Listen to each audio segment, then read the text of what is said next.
And now, from the University of Virginia Center for Politics. Good afternoon, everybody. Thank you all so much for being here. On behalf of the University of Virginia Center for Politics, the Georgetown University Center for Intercultural Education and Development, and the U.S. Department of State-funded Youth Ambassadors Program with the Caribbean, it is our honor today to welcome His Excellency Tarly Francis, Ambassador of Grenada to the United States. So grateful that you could join us today, sir. I also want to welcome Mrs. Christine Francis. I'm sure the better half of the family, correct? Right, Mr. Ambassador? Thank you both so much for being with us today. With us today, we also have 12 high school students and 3 adult mentors who are participants of the Youth Ambassadors Program with the Caribbean. They're here at the University of Virginia Center for Politics to enhance their already strong leadership and civic engagement skills and to build bonds between each other as well as members of our community. So welcome to each one of you. Thank you all for being here once again.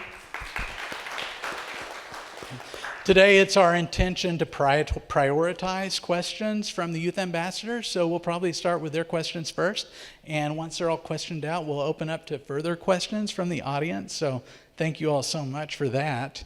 So Grenada is known for its stunning natural beauty, rich cultural heritage, and contributions to international cooperation in areas such as climate resilience, health, sustainable economic development, and a variety of other areas.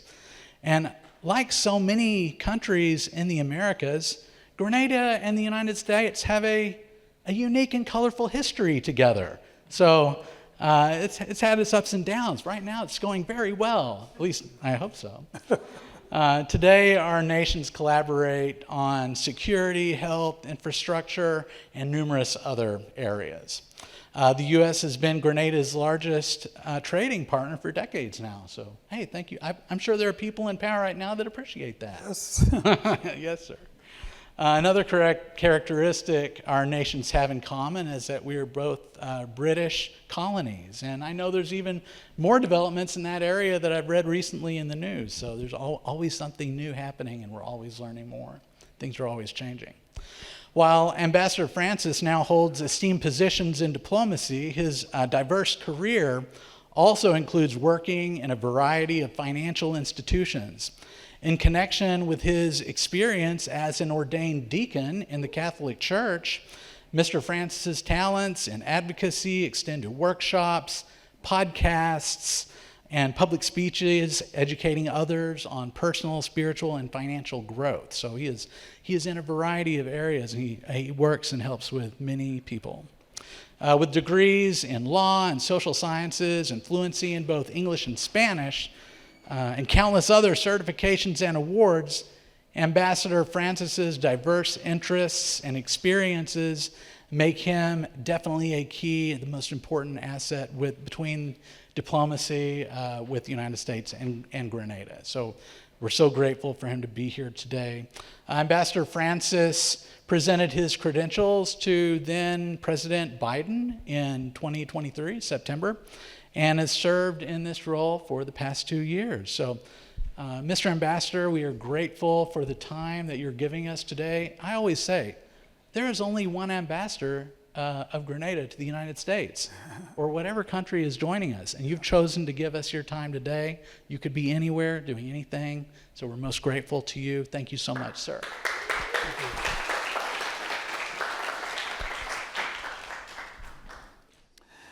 Good afternoon, everyone. The weather is good, and I'm told that the company is also good. So let me start by saying that I would like us to honor what was requested of me, that we spend more time conversing and speaking than speechifying. And just by I came in and I said good afternoon, and there was a very energetic response, good afternoon. Usually, you can just say good afternoon, or you just say hello and so on. But you told me, good afternoon. And I feel a little difference in the way in which I'm welcomed when I'm about to give a speech or about to work and so on. So I really fully agree. No speechifying, let's have a conversation.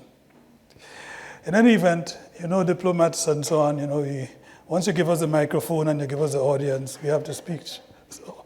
So because of that, we'll do a little bit of that. I have a feeling that the joy that I feel reflects the excitement that you have to be on the program, you who are part of the Youth Ambassadors program. And therefore, any joy that I feel would be real joy, because I can sense from you all the ideas that you have buzzing around your heads, buzzing around your brain. And maybe by this time you've had, 4 or 5 days already in the program? 4 or 5 days here in Charlottesville? So there must in fact be a lot of fortified ambition coming out, no so? Well, that is good. Let me thank the University of Virginia Center for Politics. Thank your partner universities, Washington, and the U.S. Department of State, and all the partners who made this possible. I can see from the history, and indeed from just reflecting, that this program that you are in, my friends, is not just a program. It seems that it is an initiative that we can call a bridge. And it's a bridge, we can say, between the islands and the mainland here, US, and also a bridge between generations, because it takes the youth leaders, it brings you to what is in place here into the university, but also into the community. And it could also be described as a bridge between possibilities, and if you do well from today, an action. Yeah? When we look at those who would have passed through the program before and where they have gone, we can say it is also a bridge between the possibilities and action that can actually, if only in the lives of individuals who become participants. But I also would venture to say, those who apply and did not make it to the program, they also went through a process. And even that is an experience of the Youth Ambassadors program that helps to develop capacities, help to develop ambitions and thought patterns among our young people. You, my friends, you may have heard it many times, that you are the leaders of tomorrow. True? And you take it up. And while that is true, it's perhaps incomplete. Because the fact is, when we look at the opportunities that youth leaders, youth ambassadors as you are, have before you, when you take these things up and you transfer possibilities into action, no matter how small, it is not just that, but rather leaders of tomorrow, but rather leaders of today. Because in many respects, unless you are able to excel among your peers at this time, you would hardly make it to the program. Is that right? I think that's right. And therefore you are leaders now, not even leaders of tomorrow. And that's an important perspective with which I would say you should go through the next several days. Because if you do that, then it means much of what you are assimilating, acquiring, most of the knowledge and exposure you're getting while you're here, you are also receiving them and putting them on a platform of what you will do with it, with them, as you return. Yeah? So that helps to build a perspective.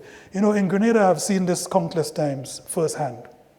And I would relate to you that somewhere about 18 months or so ago, a group of young people in a fishing village on the east coast of the island, they decided that they were tired. They were continuing the tradition of being fisher folk. Their uncles were, their grandparents, their grandfathers were, and their aunties were vendors of fish and so. And this village is a fishing village. And these young folks, they were really tired of getting back in, having to scrape and package and so on, with no place for storage of their catch. Prepare their catch on the shore side, on a tarpaulin or a plastic on the sand, and then have the vendors and potential vendors come collect the catch.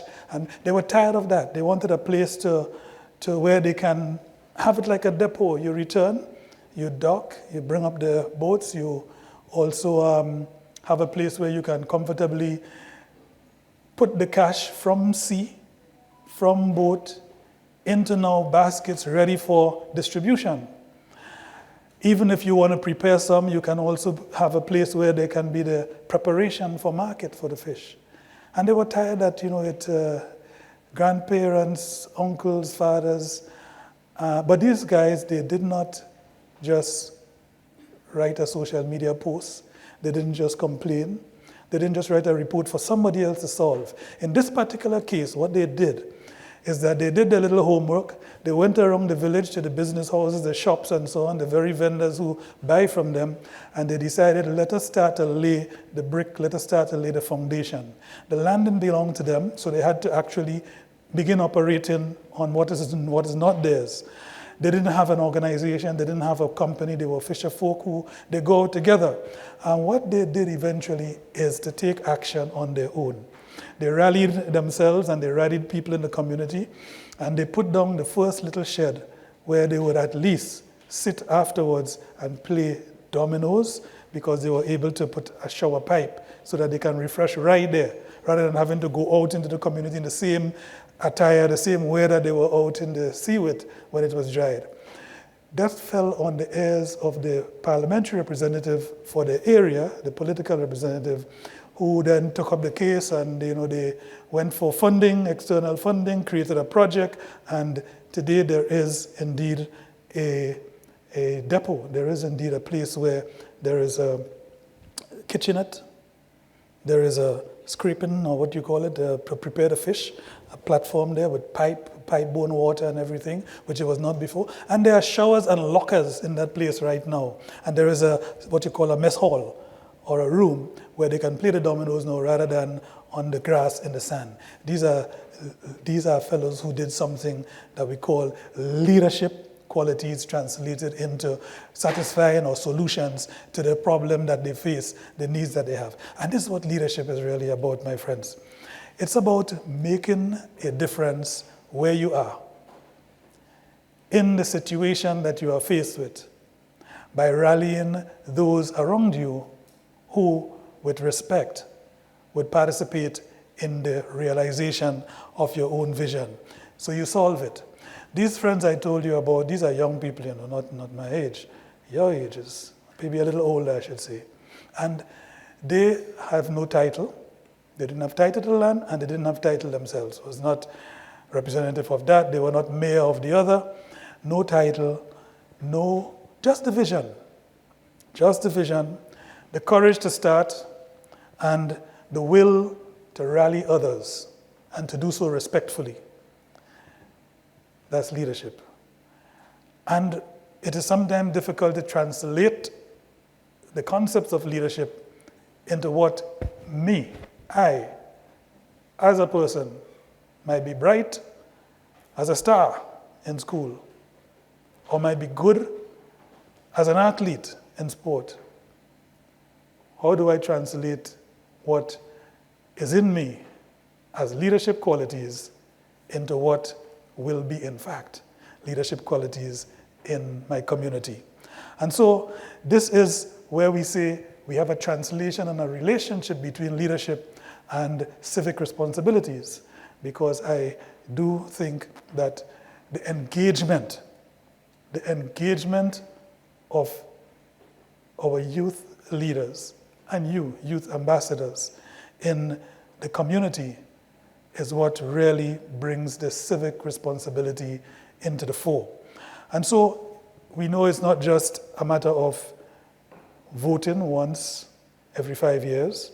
It's not just a matter of determining who becomes our class leader, or student council leader, who becomes our mayor or so, but it also is an important point, the engagement, how we are engaged and how we participate in the engagement required for civic responsibility. We can be speaking about that for quite some time. We can have a discussion as part of the talk. U.S. and Caribbean relations, we were asked to say a few words on that as well. Now, the United States and the Caribbean, we have real deep connections. And sometimes those of us who travel to the United States to look for schooling and look for jobs and a better life, and those American, United States citizens who travel to the Caribbean for tourism or as digital nomads in these times, we take it for granted that we can move from one place to the other nicely, freely, that there is communication, that there are flights, and that we can get visas. And in the case of the US, who doesn't need visa to come to our country, you can just come with your driver's license. Sometimes we take these things for granted. But the reflection as to how deep the relation is between the two countries. Irrespective of the treaties and the conventions that we have and share, we have really deep connections. How many of you, my friends, might have family in New York, in Atlanta, in Boston, in Miami, even in Washington, D.C.? I mean, some of us could put up our hands a few times, right? Because we have so many of our relatives in the U.S. And likewise, we have a lot of United States citizens that are in the Caribbean, either temporarily or permanently. So economically, the U.S. is our largest partner, as was mentioned earlier, in trade. In 2023, for example, the United States accounted for 25% of the CARICOM countries' total exports. And for imports, 39% of what we imported into our countries came from the United States. The rest would have come, of course, from like UK, Canada, South Korea, and so on. But 25% of what we export, mean a quarter of everything that we produce and send out is coming to the United States, and that is a lot. And when we say 25% one way, 35% the other way, it means that there is a trade surplus for the US because we are paying them more for their things than they are buying from us, something that we have to find a way to develop on better as well.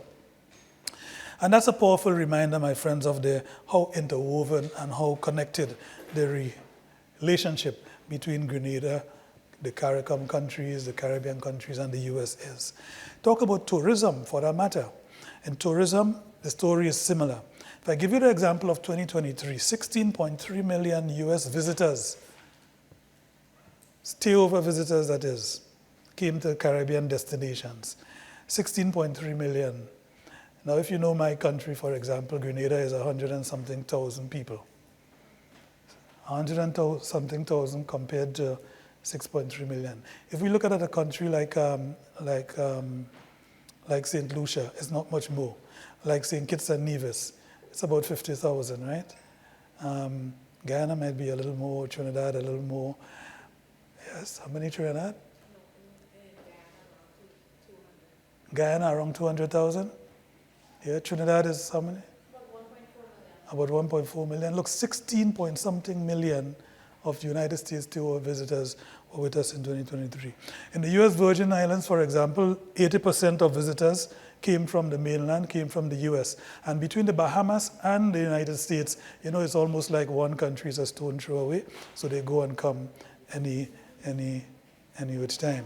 So our people-to-people relations between the US and the Caribbean is very strong. And nearly, I am told, 4.5 million Caribbean-born men and women live in the United States. 4.5 million approximately. So if we took your Trinidad example, 4 times your population are Caribbean people who live in the United States. We say in Grenada, for example, that twice the population of Grenada live abroad, and about 1.5 of that, they're here in the United States. So that tells you about the relations that we have. And so 10% of the total US foreign-born population, we are told, are from the Caribbean, about 10%. That's a lot. 1/10 of any foreign person you meet in the United States, they are from the Caribbean or of Caribbean descent. And so, we think of that in our relations as the practical expressions or manifestations of the reason why we keep ourselves together. I'm also told that verified data that about 4% of the entire US population at one time or another are in the Caribbean. 4.4%. That's a lot. That's about 13 million US people. They are coming and going, or they are working their way through the US. So when you come Caribbean ancestry, you find that 4%. And in the history of the United States, I think we were mentioning in a short visit, a short walk around a while ago, we're very happy to be in this Jefferson Hall and this Thomas Jefferson founded establishment. And along with the history of the US, we find Caribbean persons like Alexander Hamilton, who was born in Nevis and is among one of the leading persons. He was the first, I think, US Secretary of State for Treasury. And so, this is another small example of the relation, of the people-to-people relation that there is between the US, because most of these persons, we are as much United States persons as we are Caribbean persons in that case. And so we have a way of influencing and being influenced by what happens in the US. And earlier this year, I should mention another important example. Earlier this year, we had another kind of connection that is very helpful for a region. I give the Grenada example, but the US NS Comfort, that ship that does the medical missions, it was in Grenada recently. Doctors and nurses from the US, they work side by side with Grenadian health professionals, providing medical care and humanitarian aid. So you see, this is another example, and this happens, that ship went several Caribbean islands. And so this is not even to speak about how we cooperate in security to protect our borders and against trafficking and drug trafficking and gun trafficking and so on, where we participate together. So, to be real with you, the youth ambassadors, we say your generation really inherits a complicated world. That's true. You inherit a complicated world. Probably my generation found that my world was complicated as well. But you do have that complicated world. You have climate crisis that we only saw a wink towards. And it is not just on the horizon, it's actually happening right now. In many of our islands, the sea level has risen. We have lost mangroves and so. So our way on protecting the environment is very important challenge that you face. Technology is changing faster than our laws can change to catch up with it. And it is your role as youth ambassadors, but also as youth leaders, to think of what would be our tomorrow and make it something that changes from today. The global economy does not really play in a fair way, and so you have to also see how we integrate there. So I just want to round off the preliminary remarks with a few reflections that I think I thought of in preparation to come that would help us work through our conversation. So, and I put them in notes so that I wouldn't forget. On leadership. So leadership is really not just a title. You don't get to be a youth leader and then you have the badge youth leader. As I said earlier, it is the difference that you make. In Grenada, some of the boldest initiatives that I know have come from young people. And in fact, I could tell you the Prime Minister of Grenada is what we consider a youth. He's in his 40s. The last age I know he was is 44. And that was not like a year before or 2 years ago. And so youth leaders, you have quite a bit of good examples and prospect. So if you knew that the community would follow you today, like the whole of Grenada follows a 44-year-old today, what would you start? What would you do? It's a reflective thought for you as a youth ambassador and as a youth leader of today. because whatever happens tomorrow is because you would have helped shape it today. As for our people of the Caribbean, and you are here, different islands, different countries, you are bonding together, you are building relationship, and our Caribbean strength and our Caribbean people's future depends on the relationship that we build among ourselves. You know, the Caribbean single market and economy works and doesn't work. The West Indies Federation works and didn't work. The CARICOM will work or will not work depending on the relationship we have among ourselves. Nobody will print it for us.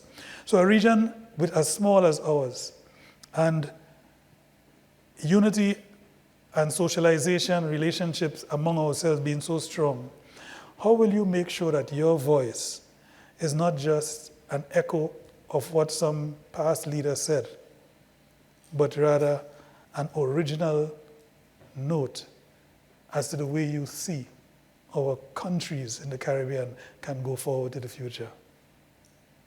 And similarly, as you go through the experience here in Charlottesville, in the University of Virginia, and the different initiatives that you're exposed to, how would you see your own thinking, your own role, helping to benefit from that and to develop closer ties and relations with the United States? That's what one of the questions they asked me when I was being considered for the ambassadorial role. What might you be able to bring new to the relation between Grenada and the United States? And so, you know, as youth leaders who enter into a program that is facilitated through the resources of our generous benefactors from the United States, the universities, State Department, etc., what can you do? What can you see from this program that you can put to the benefit of the relations, US-Caribbean relationship? If you really had to design something from all that you see that could help, something maybe like this program, what would it be? So this is the reflective way in which we speak. And then for owning your future, the future will not wait on you. The future did not wait on us who are in one or the other function that we hold today. We had to prepare ourselves. And in some cases, we had to actually take up the mantle, as most of your prime ministers and leaders would have done. Jack Deo, for example, President Jack Deo, he was not an old man on becoming the leader, but he had to take up the mantle. And so the future is ours to take. And so what step can you take as you take your mind from the teenage world into young adulthood to own your future and to grow your future? Yeah. So summarizing, you are not just ambassadors of your country, of your schools, of your colleges. You are ambassadors of possibilities. That's what you're becoming with this program. And for every project that you will lead, for every collaboration that you might participate in, for every thought that you might think you can spark into something of an action, every problem that you might be able to solve or may be called upon to solve, you will be sending a message to those around you on possibilities. And then it would be to rally as youth leaders them respectfully into action that can bring leadership change, civic responsibility, and help to ensure that those who are leading us are accountable for what they're doing towards the future. So with this, I would think that we can go into the discussions now. And yes. Yes, this would be. Just place it right here. Mm-hmm. Kat, you're welcome to. Thank you very much. Thank you. So thank you very much, my friends. Let's talk. All right. Thank you so much, Mr. Ambassador. Okay, we will start out with our questions. If you are a youth ambassador, we'd love to hear your name and where you're from, and we'll go from there. Who would like to start? Any first questions? Yes.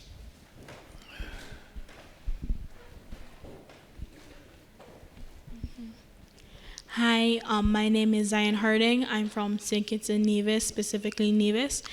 And my question is, To your knowledge, are there any connections? You spoke earlier about your Grenada's connections to the U.S. Are there any connections to any other Caribbean countries, specifically St. Kitts and Nevis? Yes.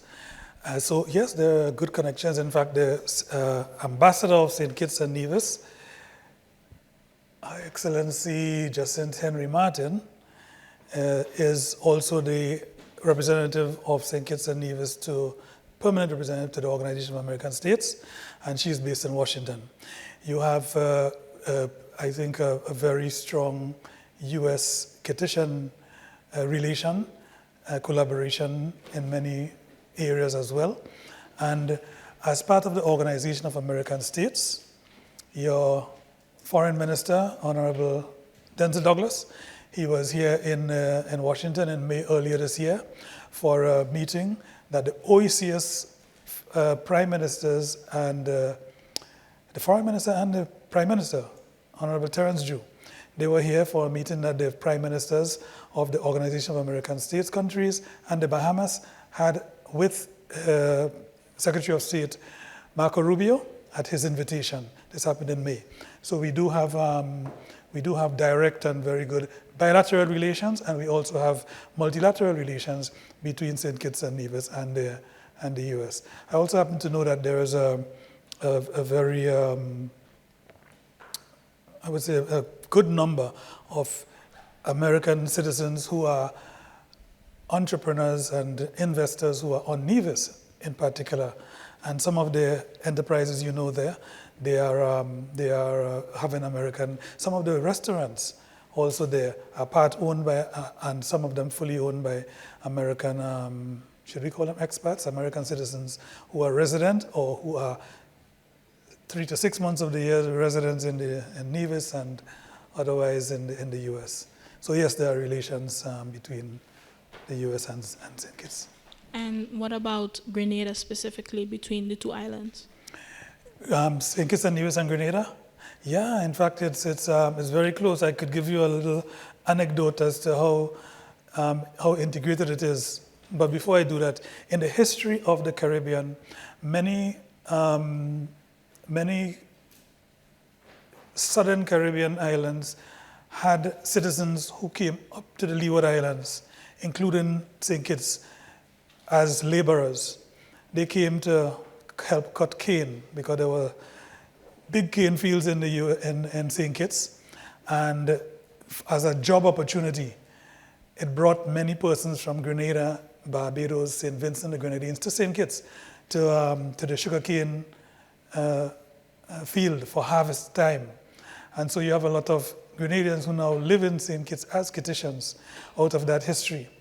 But I had an anecdote to tell you. The relation between St. Kitts and Nevis now is so close that one of the Carnival Juve feature in Grenada, which is a jab, the black mass, black with the horns and so. For the US persons, you have to see that. Next time we'll carry a little video so we can show these things.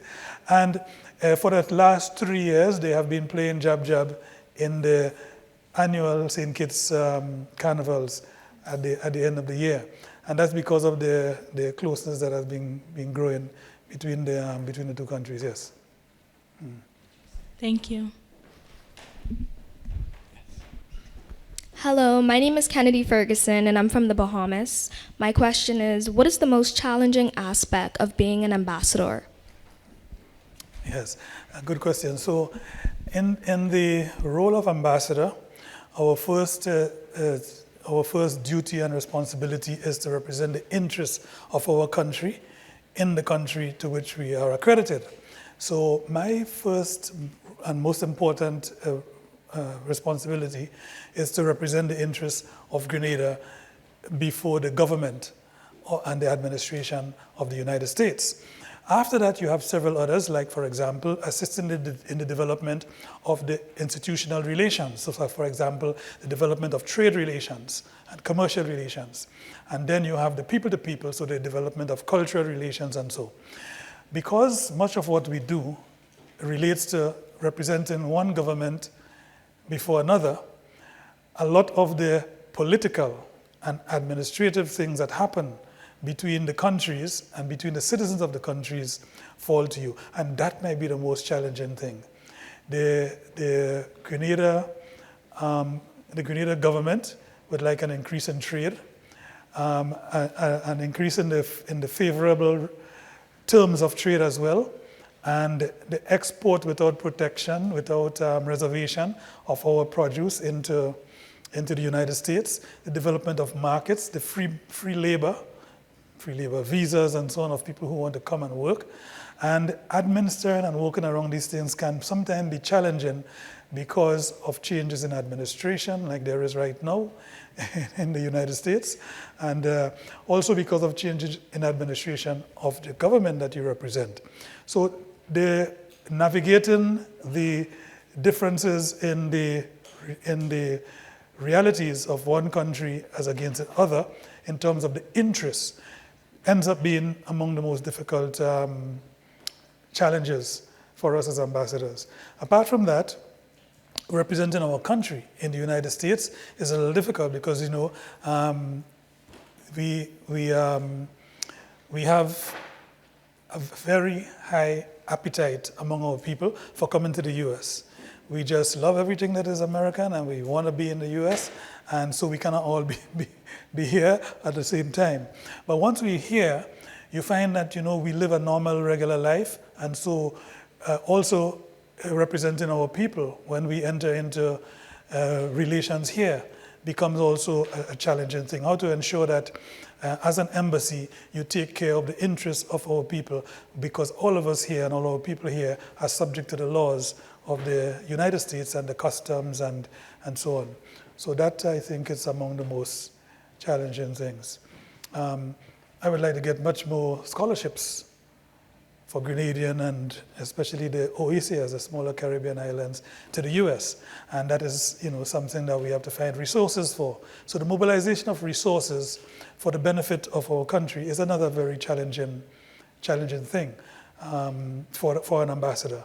How do you work around the limitations that the country, United States, has on its own, where you are seeking to get resources and support for some of the things that you want to do at home? So this, I think, really would be the most challenging. Representation, especially because it has to do so much with politics and and so.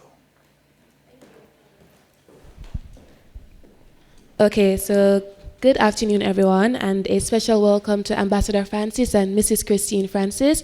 My question to you, it kind of ties into what Kennedy asked. So speaking of the cons, I would really like to know, during your tenure, what would you say is the one thing that you are most proud of as an ambassador? Okay. That's my first question, yes. Yes, I've only had two years so far. Well, just coming to the end of the 2 years.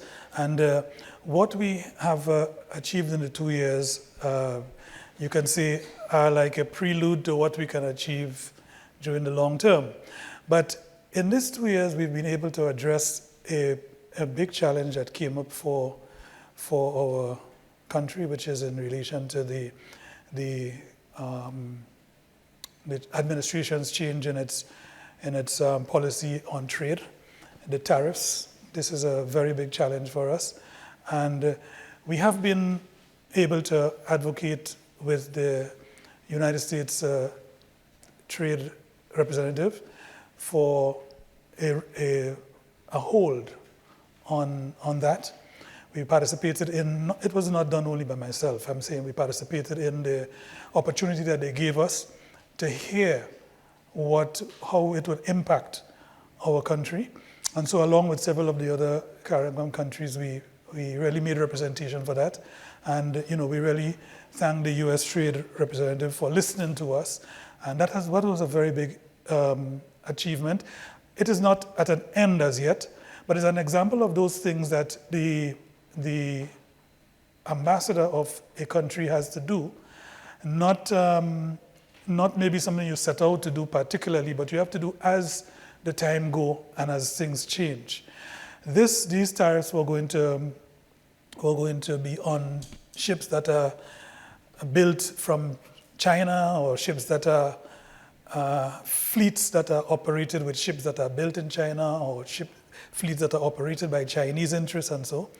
And as reality would have it, in the Southern Caribbean, but in most of the Caribbean countries, a very large amount of the cargo, including US products that are traded in the Caribbean, are traded by a company such as Tropical Shipping. And Tropical Shipping has somewhere in the region of 83% of its ships built out of in Chinese factories. Again, we're not going into the politics of things. I'm saying that the tariff on those ships, if they were in place as intended almost immediately, it would have affected how we can move products, largely not because they can't move, but because, everything is passed on to the consumer. So it means that the prices of the commodities, the prices of the goods would have been more expensive. And so that is an accomplishment that we have, I wouldn't say that we can be proud of, but we are very happy that we were able to make representation and have the air of the United States administration, which is, I think, very responsive to our cause. I don't think the intention was really against Caribbean, of course, but it impacted. But how to ensure that you understand what the impact is the ambassador's role. And we're very happy that at least, we were able to get the opportunity. So some similar things like that happen. We have an opportunity to interact with the US bilaterally and also multilaterally. And I think the most successful thing that we've done in the last 2 years is to ensure that, notwithstanding a change in administration, we've been able to maintain Grenada's relation with the United States. Then there are some other small matters, like whether we've been able to sustain the scholarship program, and whether we've been able to promote the interest for trade in certain commodities. I think those are also there. Yeah. Okay, thank you very much. And my apologies, my name is Rihanna Williams and I am from Jamaica.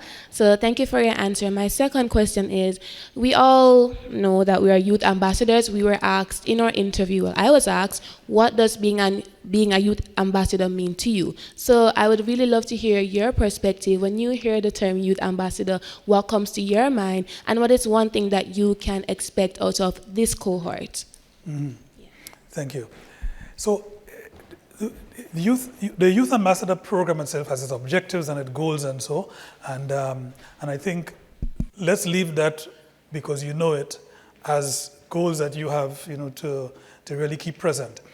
But a youth ambassador is essentially, in my mind, a youth leader. If we go through the program and then we go back home and we maybe do a report and then we go back into our normal, I think we would not have done a justice to the program and to the program's intention. What should happen for a youth ambassador yourselves when you return, to my mind, is that you find ways of integrating into your life, into your lifestyle, into your habits, the positive things that you would have been exposed to, that you would have been able to assimilate while you were here in the program, even while you were preparing for the program.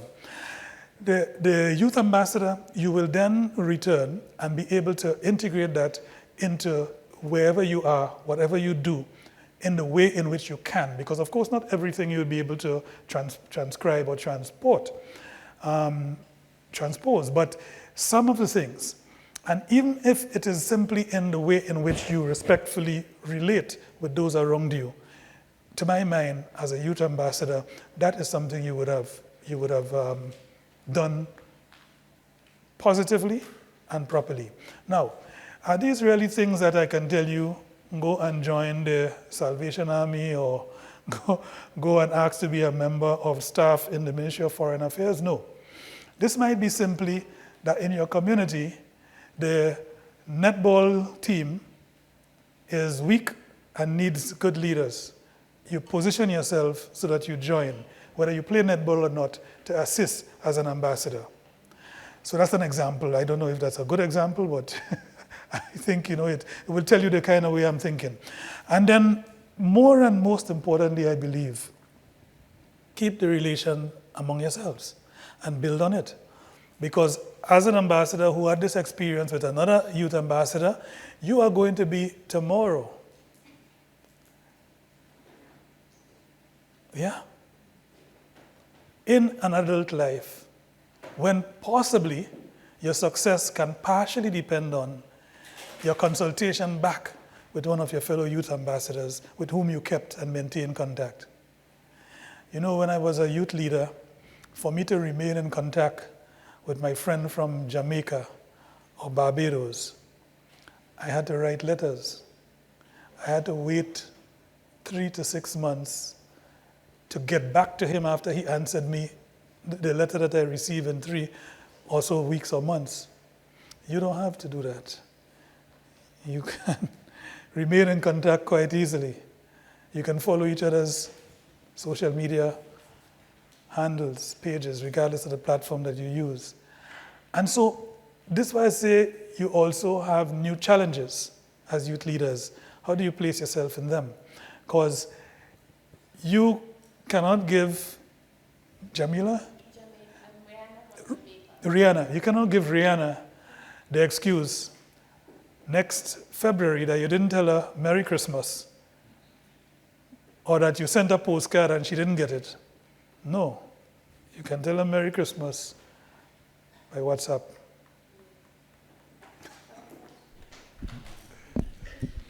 Good afternoon, Ambassador. I am Sania Noel from Guyana. Caribbean Carnival is a widely marketed and celebrated event around the Caribbean with numerous international visitors during that time. However, Carifesta is also a Caribbean event that showcases our culture and arts in a significant way. I don't see it marketed heavily outside of the region, especially in the US, as a way to attract overseas visitors. Do you share my view, and how do you think this can be achieved? Yes. The Carifesta is being held in Barbados later this month. This is Carifesta 15, I think it is. And so it's a big number. And Prime Minister of Barbados, Mia Mottley, has invited the world. Every international speech she made, she invited the world. So I would say you've been a very good youth ambassador here by speaking of Carifesta, because her point was indeed that this is not just a thing of the island or the country in which it is being hosted. It is something of the entire Caribbean region.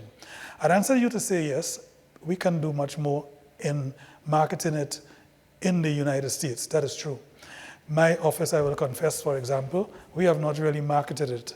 We've just let it be known that it's on whenever we had the opportunity, but we have not really marketed it. Is it something that should be marketed widely? I would say yes, because Carifesta, for members of our audience who are not familiar with Carifesta, Carifesta is a cultural extravaganza, we can say, which is done as a heritage festival and also as a creative arts development project. So every year it is held. It is actually held to represent the best of the cultural history of the respective Caribbean countries, and at the same time, in addition to history, the best of the current creatives in culture in the respective countries. And what happens is that the teams of dancers, artists, singers, what have you in the creatives, they journey to the country and they live all together in one village and they follow a program on which they share the talent on stage and in the streets and in the exhibition halls and so. And for a non-Caribbean person to be in the Caribbean at Carifesta, it's a wealth of knowledge, but also it is a marvelous experience. It's a very good experience. It's not simply a carnival, say like the Rio Carnival or even the Trinidad Carnival. It is filled with a lot of history in it, a lot of culture in it, and a lot of futuristic thinking in it. And so it should be indeed a showpiece of the Caribbean. This year in July, a few weeks ago, there was a forum, a trade and investment forum, sponsored by the African Exim Bank, Afrexim Bank, and it took place in Grenada.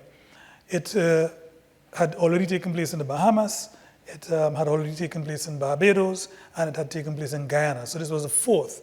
And at that conference, several of the leaders, but especially the Grenadian leader and the Barbadian leader, invited the African states to market it in Africa so that we can have African visitors participating in CariFesta. I'm not sure if it would materialize. I don't know if there would be flights from Africa to Barbados for this, but that's an example of where we need to go. And I would say the reason why CariFesta is not so heavily marketed outside up to recently is that we have always been looking internally. We have mostly been looking internally about CariFesta being a thing among us, Caribbean people. But today it is being transformed into something that is, yes, Caribbean, but a showpiece and a showcase of all Caribbean to the rest of the world. And based on that, I think maybe there's a reason that you asked that question, but definitely it is something that should be taken up. Actually, I'm going to put it in my notes as well. Yeah. Good afternoon, everyone. Good afternoon, Mr. Ambassador. My name is Charnette Douglas. I am the Youth Ambassador Mentor from Jamaica. I'm also an attorney in training. So the question I want to ask, I have two actually, is centered around your function or carrying out your function. So I know you also have a legal background. I want to know, how does that assist you in carrying out your role as an ambassador? Yes. Thank you. The legal profession is one that has its own rigors and its own discipline and so. If only for the discipline, it helps you on the way to the function of an ambassador. The other thing about the legal profession is that you do a lot of independent study, a lot of independent work. You have to take care of what precedents have been. You have to look at what historically the judgments in the courts have been. You have to look at what legislations were, how they were changed, and so on. In the legal profession, you create all that formation, personal formation, in your studies. And that is very, very helpful for ambassadors, because ambassadors too are on their own in the countries where they're hosted, and very much they have to do what a lawyer has to do. They have to look at what is taking place in the country where you are, be able to analyze, pros and cons of different things, possibilities, prospects, and be able to represent back home. And you have to do a lot of writing, a lot of representation. So the legal background really helps. Many persons, where there are law school, where there are foreign service schools, they actually go from law degrees into foreign service training, and then they go up the diplomatic role. I don't want to speak out of turn, but in some countries, I'm not sure if it's in the US as well, the early period of the foreign service training is actually, you get credits. You can get credits for having done legal courses in some cases. So for me, having a first degree in law really is very helpful, because a lot of my work has to do with the convention. For example, the OAS Charter, how to read it, how to interpret it. The United Nations Human Rights or Universal Human Rights Charter, how to interpret these things, how to look at the the Geneva Convention even as a start, and what rights of your citizens, your diplomats have, and so on. If something has happened, like for example during my tenure here, in one country in Latin America, stormed the embassy of another country in Latin America, with your legal training, you immediately are able to look into what is right or wrong of that, and what your country's position can be. You can make recommendations. You don't have to be always waiting in that case. So yes, the legal profession is very helpful in preparation for foreign service. And you may find that quite a number of diplomats were or are lawyers or have a law degree. Thank you so much for that. And my second question, so I've come to understand just in growing and learning that human resource and having strategic relationships it's very important as it pertains to leadership. So I want to ask your opinion on how important do you think family and having strategic relationships are as it pertains to being an ambassador? Yeah, one of the problems in our society now, including Caribbean societies, is that the role of the family is being reduced in many respects. And here is not because of politics or even not because of economic development. It's just that the society is progressing leaps and bounds, and the technology that we use also progressing leaps and bounds, and it's facilitating the very early independence of our citizens, of our human beings. So whereas a youth would be dependent on parents, or generally in a society, all the way up to 19, 20, even 25, a youth can be quite independent of their family, even from as early as 16. You could have youth who they haven't reached age to vote as yet, but they are able to do quite a lot. They can drive. Some can even fly planes if you give them the opportunity, because they use the simulators and so on that you find on apps, just on regular apps. And the computers, which used to be so expensive to have at home, the laptops are doing the same thing now, and they're not as expensive. The family is also being given a smaller and smaller roles, because in our society, the role of religion and the place of religion is being reduced. And in religion, the family was always very important. As the role of religion reduces, the role of... so this is not speaking religion, the institution. This is speaking the importance of your beliefs. So the belief system are becoming not so important for interacting with each other now. So I make that point just to say that it is no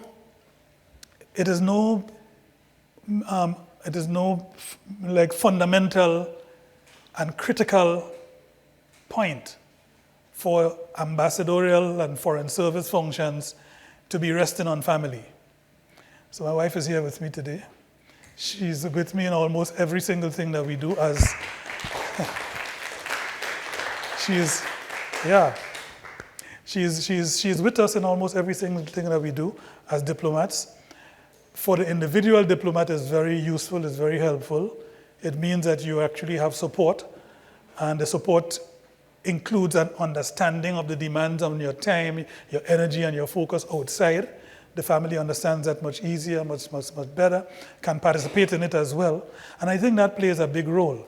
So let's suppose that you are a lawyer in training and you're intending to be in foreign service, or you're intending to be a lawyer, and you were to ask that because you are thinking, Lord, I wonder what is how much emphasis should I place on building a family? I'll encourage you to place emphasis on building a family, because family life really keeps a stability in your individual mind, your individual mindset, and the sharing becomes easier. And so I think that that it's very important. It plays a very important role. Yeah.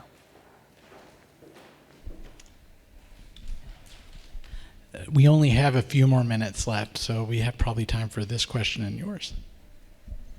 Okay. Good afternoon. I am Rianne London from Guyana, our protocols observed. So I have two questions.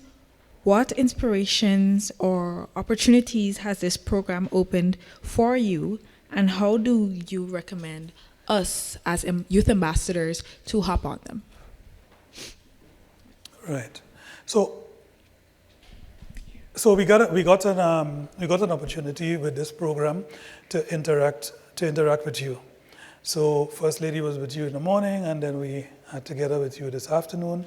We had an opportunity to be with the mentors, while we were while they took a tour. In fact, it was their tour. We hopped onto the tour of a curated a museum exposition on the foundation of this institution, but also on U.S. history.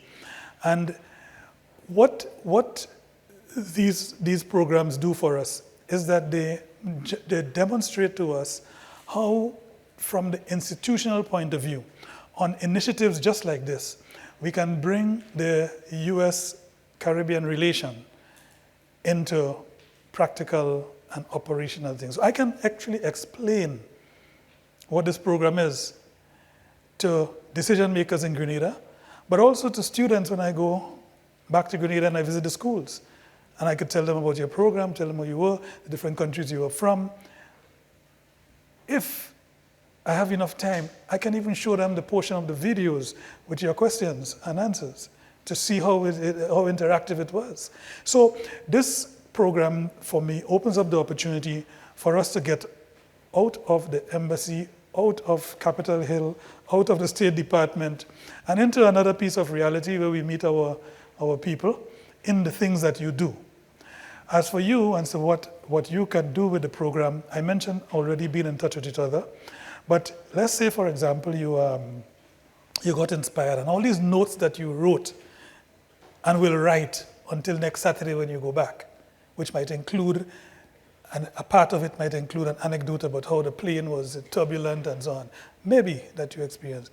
And you put them together, and you send them back to me and you say, hey, Ambassador, can you give me a help in putting this in the form of a book? That might be another example. But that's for your mind to keep thinking. I actually feel the energy buzzing in your brain. I can feel your brain energy. But this is an example of something that would represent a success out of the program as well, as small as it would be. And then I understand that this morning you were out with some entrepreneurs in a farm and so on. And maybe you might be speaking about some innovation center down in Jamaica or out in Nevis or someplace. And that would be one of the ways in which, because as a youth ambassador, you represent not just a country, as I said, not just a school or not just the program in itself, but you represent what you've been able to assimilate, the ideas that you've been able to form out to others so that they can benefit from your experience as well. Okay, so this will be our final question. Good afternoon, Your Excellency. My name is Therese Lord. I'm from Trinidad and Tobago. I'm also a PhD student in international relations. So my question pertains to my research area.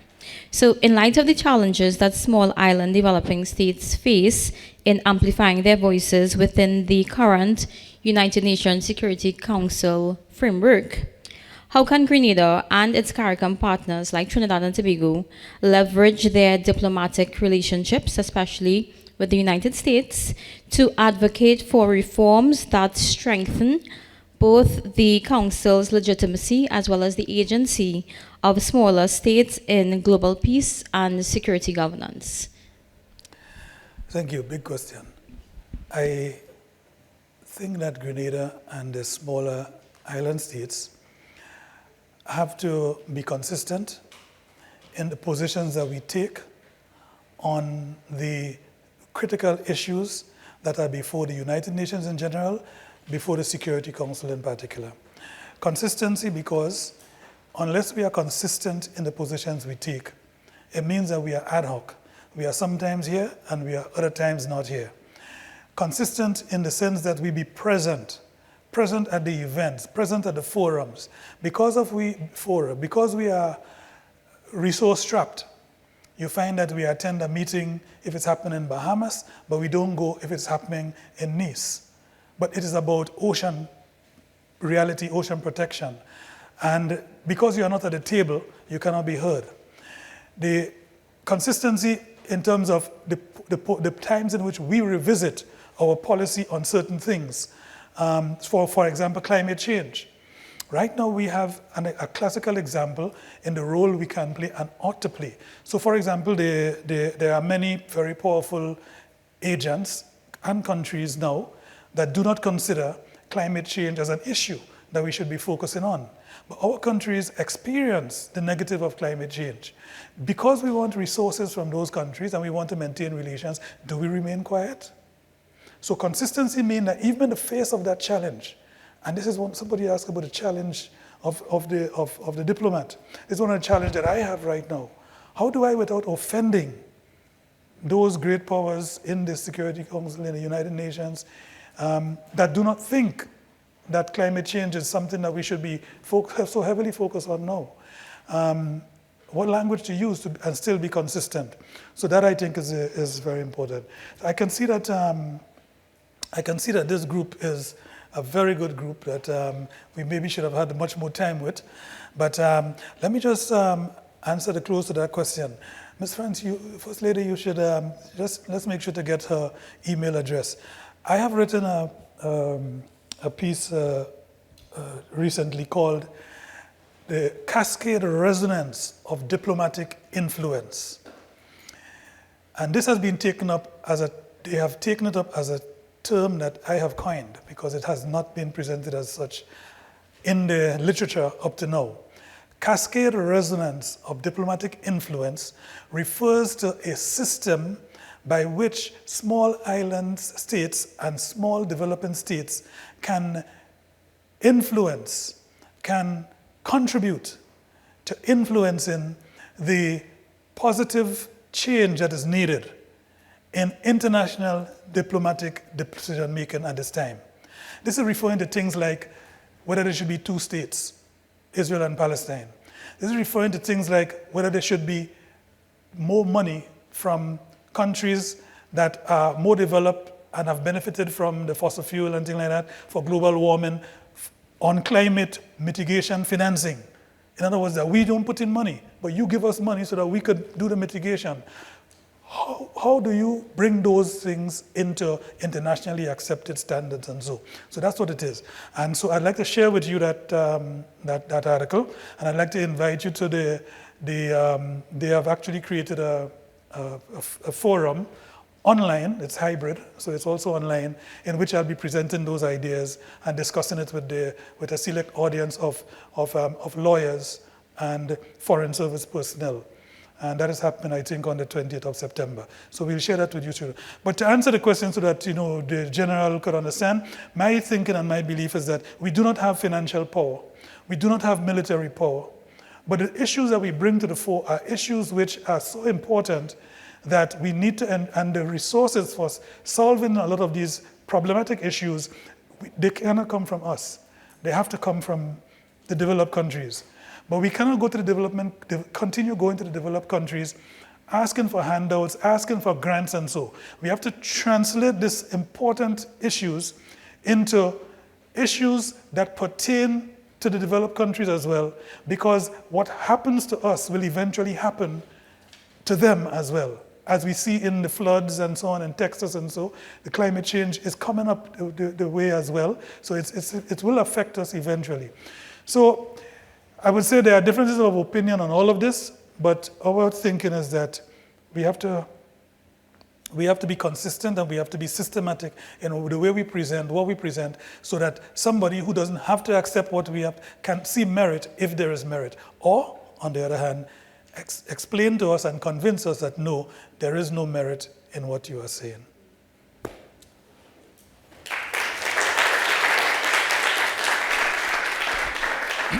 Mr. Ambassador, thank you so much for the time you've given us today. It's been an honor to host you, and we would love to host you again one day soon. Yes. So, and we'd love to take a photo with you in our group. Yes, thank you very much. Yes, I'd be happy to. Yes, I'd like to remember this group. And when you send me my copy of the photo, you'll put the name and countries below each. Yes. Thank you. Yeah. And a nice UVA frame. Yes, thank you. Okay, thank you very much.